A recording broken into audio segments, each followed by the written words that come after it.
Hello बच्चों, तो आज हम बात करने वाले हैं प्रश्नावली 6.4 का क्वेश्चन नंबर 2। बोला है एक समलंब ए बी सी डी जिसमें ए बी डी सी के समांतर है और के विकर्ण परस्पर बिंदु ओ पर प्रतिच्छेद करते हैं। यदि A B equal to C D हो तो त्रिभुजों ए बी और सी ओ डी के क्षेत्रफलों का अनुपात ज्ञात कीजिए। ठीक है, आपको यहाँ पे एक समलंब दिख रहा होगा ए बी सी डी। ठीक है, जिसके विकर्ण ओ पर प्रतिच्छेद करते हैं और ए बी, ये जो ए बी है समांतर है किसके जी, डी सी के। ठीक है, तो यहाँ से हम करते हैं हल। सबसे पहले जो दिया है उसको लिख लिया जाए।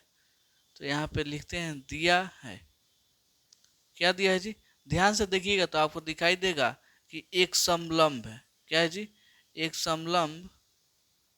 समलंब कौन सा समलंब है जी, ए बी सी डी, जिसके जिस जिसमें कर लीजिए, जिसमें जो ए बी है वो समांतर है डी सी के। इतना तो कोई दिक्कत है।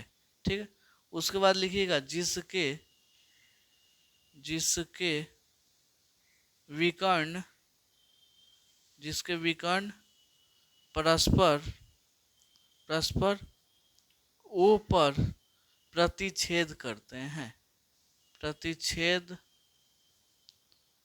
करते हैं। चलिए, यहाँ तो कोई दिक्कत नहीं है। उसके बाद से अब देखिएगा तो हम आते हैं त्रिभुज। अब लिखिएगा, अब त्रिभुज कौन कौन लेना है जी, त्रिभुज देखिएगा तो ए ओ बी और सी ओ डी। तो ए ओ बी आपका ये वाला है और सी ओ डी ये वाला है, तो हम यही त्रिभुज लेके चलेंगे, ए ओ बी तथा त्रिभुज सी ओ डी में। ठीक है, आप देखिएगा तो ये वाला कोण और ये वाला कोण दोनों आपस में क्या होगा जी, बराबर। कहाँ से, शीर्षा विमुख कोण से।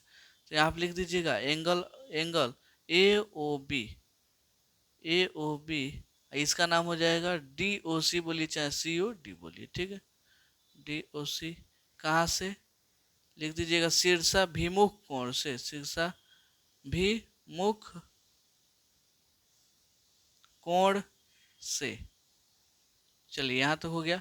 अब देखिएगा तो ये वाला कोण और ये वाला कोण बराबर होगा, क्योंकि ये दोनों, ये जो सी डी है और ए बी आपस में क्या है जी, समांतर है। तो कोना कोनी बराबर हो जाएगा। क्या नाम हो जाएगा जी इस कोण का, ओ A B, O A B.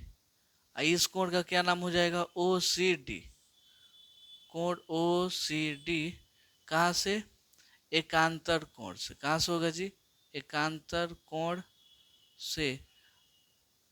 अब आपको मालूम है किसी भी त्रिभुज का दो कोण बराबर है, तीसरा तो अपने आप हो जाएगा।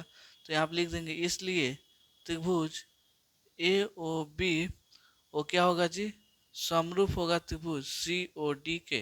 कहाँ से, एंगल एंगल एंगल समरूपता नियम से, समरूपता नियम से। चलिए, यहाँ तो कोई दिक्कत नहीं है। अब देखिएगा, अब ये त्रिभुज क्या है जी, समरूप हो गया। तो यहाँ आप लिखेंगे चूंकि चूंकि दो त्रिभुज, चूंकि दो समरूप समरूप त्रिभुजों त्रिभुजों के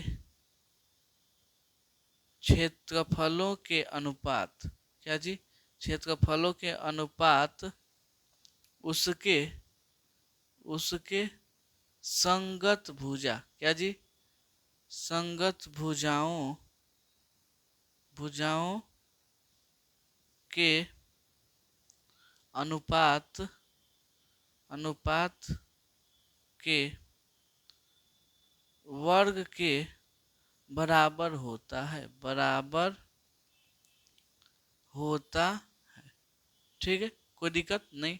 तो अगर यहाँ पे इस कहने का मतलब हुआ चूंकि दो त्रिभुज अगर समरूप हो तो उसका संगत भुजा का अनुपात उसके वर्ग के क्या होता है जी, बराबर।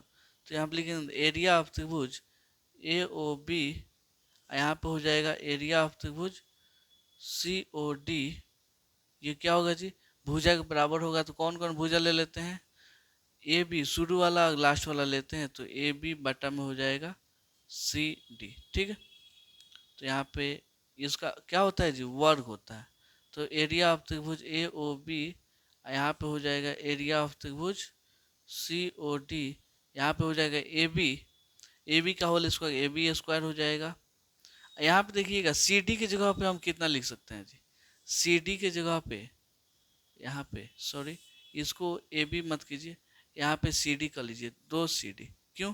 क्योंकि यहाँ पे देखिएगा तो ए बी किसके बराबर है, 2 CD के बराबर है। तो यहाँ पे ए बी की जगह पे 2 CD का स्क्वायर हो गया, यहाँ पे सी डी का स्क्वायर। ठीक है, कोई दिक्कत नहीं है। 2 का होल स्क्वायर 4, सी डी का whole square C D square हो जाएगा। यहाँ पे सी डी स्क्वायर चलिएगा है, तो सी डी स्क्वायर से सी डी स्क्वायर खत्म। अनुपात कितना गया जी, 4:1, यानी 4:1। यही क्या हो जाएगा जी, इसका आंसर हो जाएगा। ठीक है, तो उम्मीद करता हूँ आपको ये क्वेश्चन बहुत अच्छे से समझ में आया होगा। अगर थोड़ा कम समझ में आया तो वीडियो को दोबारा देखिए, आपको बहुत अच्छे से समझ में आ जाएगा। ठीक है, तो चलिए मिलते हैं अगले वीडियो में अगले क्वेश्चन अगले की, तब तक के लिए धन्यवाद।